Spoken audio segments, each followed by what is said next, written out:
সরকার কই? সরকার তো নাকে তেল দিয়ে ঘুমায়। এই সরকারের বিরুদ্ধে আগে আমাদের দাঁড়াতে হবে।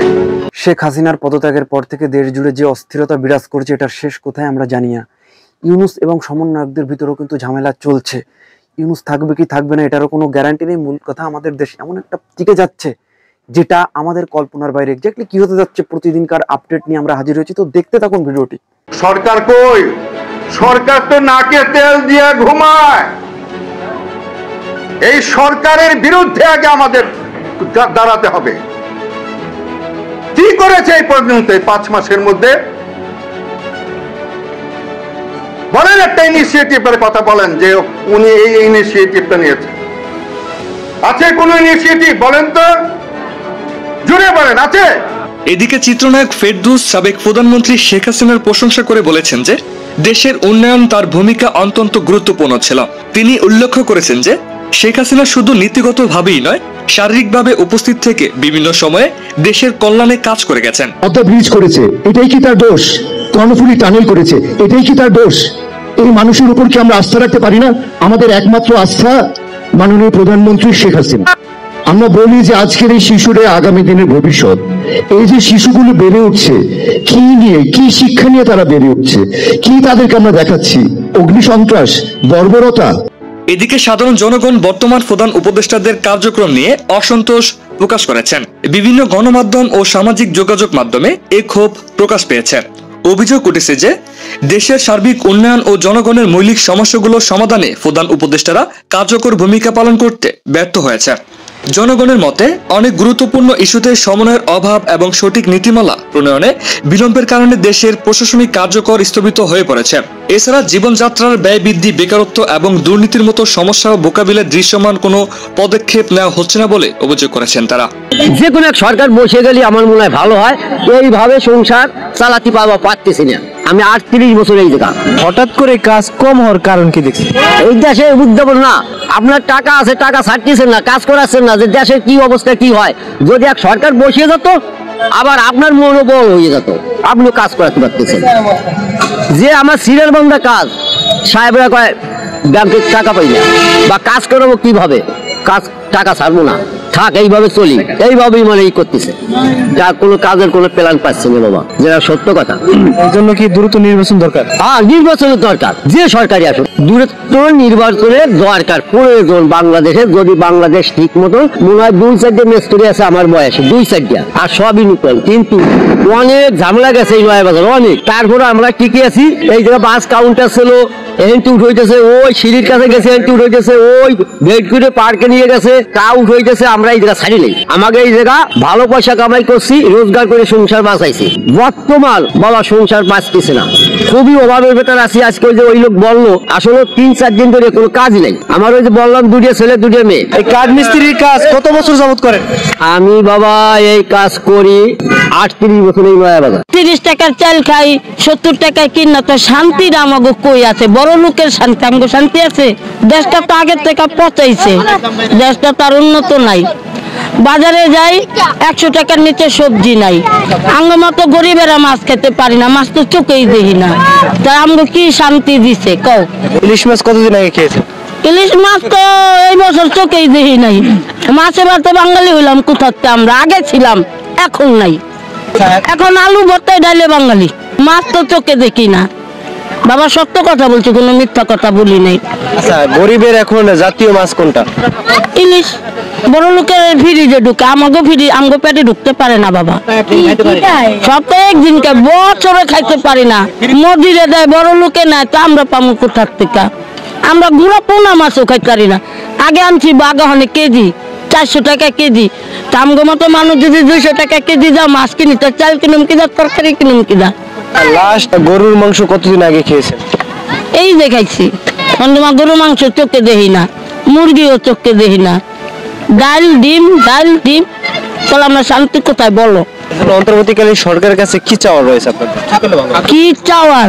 খাদ্য যা আছে কমাই যুগ, আমার মতো পরিবাররা খাইতে পারবো। আবার আগের মতো মাছে ভাতে বাঙালি হবে, কিন্তু ডাইলে আর আলু ভর্তায় বাঙালি হবে না। মাছে ভাতেই হবে। গরু মাংস তো চোখে দেখি না, মুরগি তো চোখে দেখি না। তাহলে কি বলবো কও? সাধারণ জনগণ চায় কি? সাধারণ জনগণ চায় দেশের শান্তি, সবকিছুর দাম কমায় দেয়, তাহলে শান্তি হবেই আল্লাহর রহমতে। ভারতে বাংলাদেশের সাথে যুদ্ধ লাগিয়ে দেয় কোনোভাবে, তাহলে সাধারণ জনগণ হিসেবে আপনারা কিভাবে মোকাবেলা করেন? কিভাবে করুন, আমরা তো মৃত্যু ছাড়া গতি নেই। এখন যদি আপনাদের উপরে হামলা করে আপনাদের ভূখণ্ড রক্ষা করার জন্য আপনাদের কোনো পদক্ষেপ থাকবে না, আগেই মারা যাবেন? হ্যাঁ থাকবে, থাকবে না, যাতে তাই নিয়ে লড়ুন। না লড়বো কি, চালের বস্তা মারুম, ডালের বস্তা মারুম, ওরা মাছ মারবো, আমরা খাম। আম জায়গা আমাদের দেশের তো আমরা আম খাইতে পাই না, লেচু জায়গা আমাদের দেশের তো আমরা খাইতে পাই না, তাহলে আমরা কোনটা বাঙালি শান্তি আছি? একটা রিক্সা চালক কত মজুরি পায় জমা দিয়া? হয়তো 300 নাহলে 400, হাজ গেলে 500, হ্যাঁ পরিবারে লাগতেছে 600 700, আর 200 কি করবো? চুরি করবো? তাইলে অনেক এমন সাংবাদিক বক্তব্য দিছি, কিছুও নাই। যদি না বলেন তাহলে তো এগুলো পরিবর্তন হবে না। এই যে বলতেছি তো, কি হবে? কালকে কি বাজারে গিয়ে একটা ইলিশ মাছ খাইতে পারছি? এখন আমাদের একটি প্রশ্ন কথা আমাদের গরিবের লেগা, যে শেষন সব কিছুর দাম কমায় দোক, আমরা মধ্যম পরিবারে যাতে খাইয়া দাইয়া সুন্দরভাবে চলতে পারি। আর এরকম দাম বললে তো পোলা পান্ডা চুরি করবো, ছিনতাই করবো, সব করবো। আমাদের ভাইটু কেন এরকম হলো? আলবাদ খাইয়া কোন রকম দিন যায় রাত পোয়া, নিজের ব্যবসা নিজেই চালাইয়া খায়। ওই যে সকালবেলা দোকান নামাই দিয়া সংসারের কাজকর্ম আছে, টুকটাক করতে হয়, এছাড়া আর আমাকে কি করার আছে বল? ছেলে মেয়ের মাথায় তো আর বাড়ি দিতে পারবো না, ঝগড়াও করতে পারবো না। তারপর মানুষও খারাপ বলে। সন্তানের কাছে চাওয়া একটাই, মরলে যেমন মাটি এটাই আছে, আর কিছু।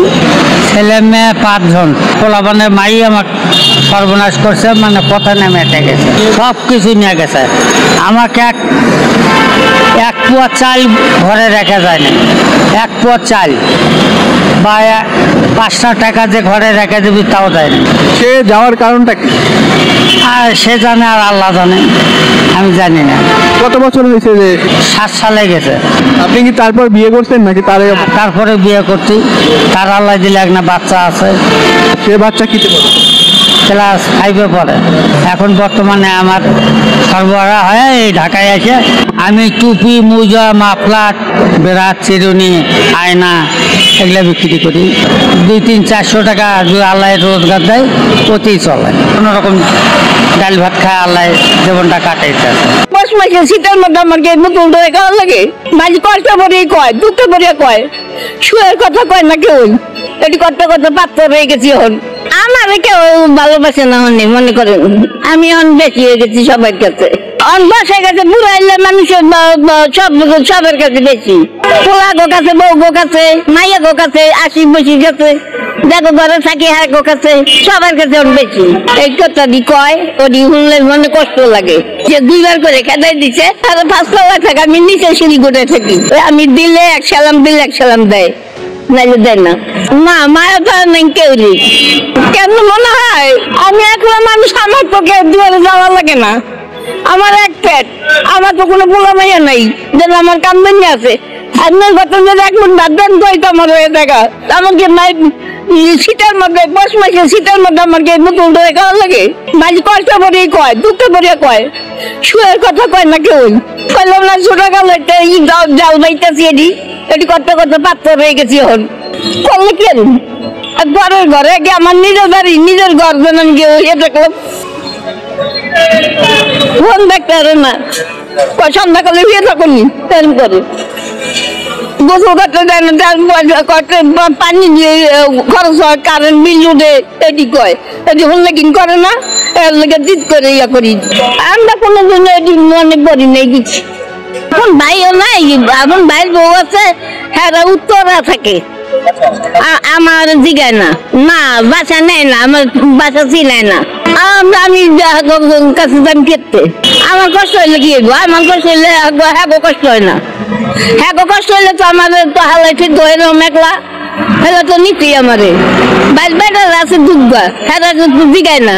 আমরা মনে করুন কি ছোট কাল হইতে এই ডাল বাইতেছি, ছোট কাল হইতে মা বাপ মরিয়া গেছে চকই। ছোট কালে মনে করেন ওই সময় গাঠবমি তোমার দিয়েছেন, আমার মায়ের মধ্যে গাঠবমি হইয়া, আর আমার বাপে গেছিল চিটাগান করার কামে, আমাকে ছোট থিয়ে গেছে বাইরে আর বইনেরে। আমি কোনো সংসারে শান্তি নেই। আমার ভাবনা তো শুনেছি মরিয়া গেছে, আমার তো পাল্টে দিয়ে দিছে, আমার বাইরে পাল্টে দিয়ে দিছে।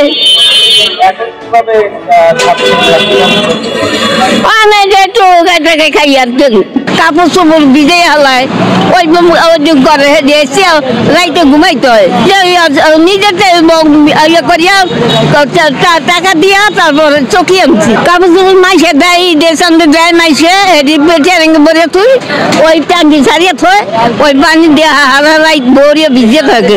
ওই যে একজনে 20 টাকা দিছে, ওই যে একটু চা খাইলাম, 10 টাকা আছে, 10 টাকা দিয়ে দুটো ভাত আনলাম। এই এরকম করে চলি। এই যে বোতল এখানে জমাইয়া হ্যাঁ বেশিয়া জ্বরের চোখে দেখে না, চোখ কানো একে চল নেই। এই যে এই যে বললাম দোকান ফোন বেশিয়া, তারপর আমাদের এত শীতের কাপড় নেই, শীতের কাপড় কিনতে টাকা লাগে না। আমার আম্মু টাকা পাবো কোথায়? আমি বাড়িতে গেলে আমার আম্মুর সিগারেট মিগে রান্না দিব কে? আমাদের যদি কেউ দোকানের ব্যবস্থা করে দেয় তাহলে ভালো হয়। এখন যদি আমি কোনো আর্থিক কোনো সাহায্য পাইতাম, তাহলে ছোট্ট একটা দোকান দিয়া আমার এই ছেলে মেয়ে নিয়ে আমার বাচ্চারা একটু পড়াশোনা করাইতে পারতাম। আমি একটা অসহায় মহিলা, আমার 2টা সন্তান আছে, স্বামী নেই। আমি রেল লাইনের ফুটপাতে বৈশা চা বিক্রি করি, বিক্রি করে যা টাকা আয় রোজগার হয় এটা দিয়ে চাল ডাল কিনা বাচ্চাদের নিয়ে খাই, ঘর ভাড়া দেই। আমার এরকম কোনো আর্থিক অবস্থা নাই যে আমি একটা দোকান দিয়া বৈশা ছেলে মেয়ে নিয়ে 2টা ডাল ভাত খেয়ে বাঁচবো। এখন এই মেয়েটারে যে একটা ভালো স্কুলে পড়াশোনা করাইবো সে সামর্থ্য আমার নাই। এইটুক বিক্রি করে কি টাকা পাই, ওইটুক দিয়েই কোনো মতে চলি। আপনার কি হাজবেন্ড নাই? জি না, আমার হাজবেন্ড নাই, করোনার সময় মারা গেছে। কষ্টে জীবন যাপন করতেছি, অনেক কষ্ট হইতাছে, ভালো কোনো জিনিস কিনে আনতে পারি না। এইটুক বিক্রি করে কি কিনে আনুম? এই বাজারে এত জিনিসের দাম। এই 2টা বাচ্চা নিয়ে কোনো মতে চলি, আর সংসারে কোনো আয় রোজগারের লোক নাই। এখন যদি আমি কোনো আর্থিক কোনো সাহায্য পাইতাম, তাহলে ছোট্ট একটা দোকান দিয়া আমার এই ছেলে মেয়ে নিয়ে আমার বাচ্চারা একটু পড়াশোনা করাইতে পারতাম, বা একটু ভালো একটা স্কুলে পড়াইতে পারতাম, ভালোভাবে চলতে পারতাম। আমার যদি এরকম কোনো সামর্থ্য থাকতো তাহলে আমি একটা দোকান দিতাম। আমার কোনো সামর্থ্য নাই যে আমি একটা দোকান দিয়ে বসুম। আমি রেল লাইনের ফুটপাতে এই শীতের ভিতরে বৃষ্টি আসলে বৃষ্টিতে ভিজি, আবার এই এখন শীতের দিন, এখন এই শীতের মধ্যে এই রাতে 10টা পর্যন্ত আমার বসে থাকতে হইব। কয়দিন আগে আমার অনেক জ্বর হয়েছিল, জ্বরের থেকে আমার হাত পা অপসের মতো হয়ে গেছে। এটা নিয়েই আমি এই রাস্তায় বসে রয়েছি, কষ্ট করে কি করুম।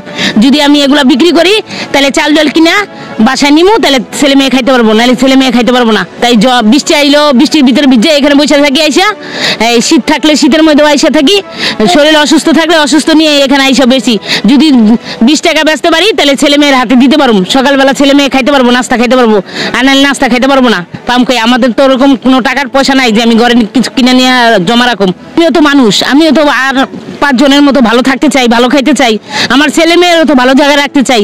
কিন্তু কি করুম, আমার আল্লাহ পাকে গরিব করে দিছে, এখন কিছু করার নাই। আমি এই নিয়েই তো আমার চলতে হইব। আমি আশা করলে তো আল্লাহ পাকে আমার আশা পূর্ণ করে না। আমি ভালো কিভাবে খাম?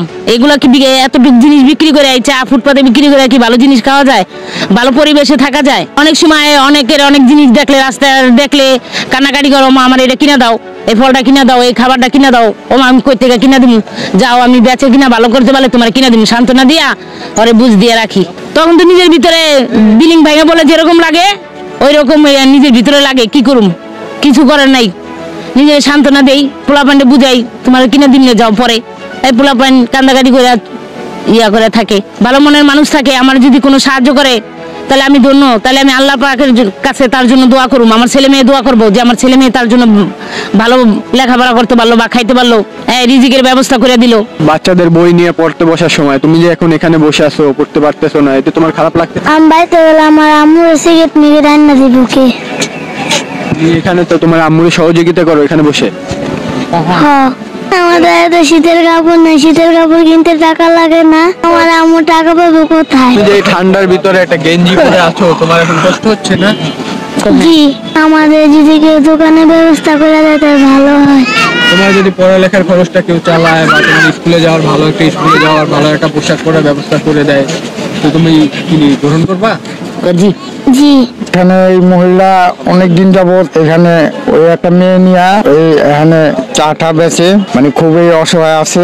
যদি আরে সহযোগিতা করে কোনো একটা দোকানপাটের ব্যবস্থা করে দেয় তাহলে তো ভালো। তাই একটা শীতের পোশাক না, একটা কিছু নাই, একটা ওই ব্যবস্থাটা করে দেয় সরকারে। তো এই ভিডিওটি আপনাদের কিরকম লাগলো, এবং দেশের বর্তমান সময়ে যে পরিস্থিতি এটা কোন দিকে যাচ্ছে এবং এটার পরিত্রাণের উপায় বাকি, এটা নিয়ে একটা কমেন্ট করে দেন। এবং নির্দিষ্ট সব টপিকস জানার জন্য ফিল্ম স্পায়ার সঙ্গেই থাকুন।